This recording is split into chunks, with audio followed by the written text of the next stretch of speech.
मदद से होती है। जिल्द को गोरा करने वाले साबुन के इस इश्तिहार में दावा किया गया है कि ये साबुन हर पाकिस्तानी को गोरा बना देगा। ये इश्तिहार पाकिस्तानी टीवी पर दिखाए जाने वाला अपनी किस्म का पहला इश्तिहार नहीं, लेकिन सोशल मीडिया में और दूसरे फोरम्स पर इस पर गैर मामूली तनकीद की गई है।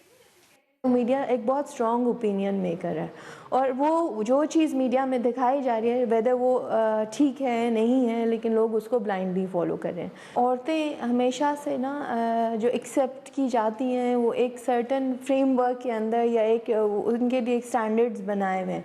पाकिस्तान में जिल्द को साफ और गोरा करने वाली क्रीमें सिर्फ खवातीन में नहीं बल्कि मर्दों में भी बहुत मकबूल हैं, लेकिन समाजी तौर पर औरतों पर दबाव होता है कि उनका रंग गोरा होना चाहिए।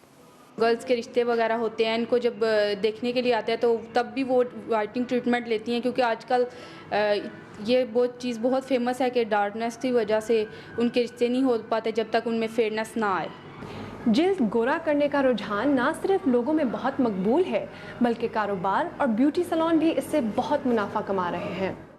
कॉस्मेटिक्स के माहिरीन का कहना है कि इस वक्त पाकिस्तान की मार्केटों में मुकामी और बैरून मुल्क से लाई गई गोरा करने की तकरीबन 50 मसनूआत मुहैया हैं। क्रेज़ है, क्रेज़ की हद तक लोग सिर्फ वाइटनिंग क्रीमें ही लेना चाहते हैं। 100 रुपीज़ से शुरू होती है, ठीक है, और 1000 तक भी हैं क्रीम्स ऐसी हैं।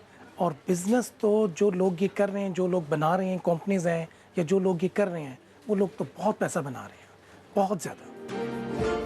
जुबैदा आपा साबुन की इश्तिहारी कंपनी ने कहा है कि मुखालफत के बावजूद ये इश्तिहारी मुहिम बहुत कामयाब रही। ताहम इस इश्तिहारी मुहिम का नारा शदीद तनकीद के बाद तब्दील कर दिया गया है। पाकिस्तान में ऐसी मसनूआत काफ़ी मशहूर हैं, लेकिन फिर भी खूबसूरती के इस मयार के खिलाफ आवाज़ उठाने वाले लोगों के मुताबिक गोरी रंगत की तरवीज की बुनियाद किसी हद तक तासुबाना और नस्ल परस्ती पर मबनी है, और रंगत की बुनियाद पर ये तासुब आने वाले वक्त में कम होता दिखाई नहीं देता। Nausheen Abbas, BBC news, Islamabad.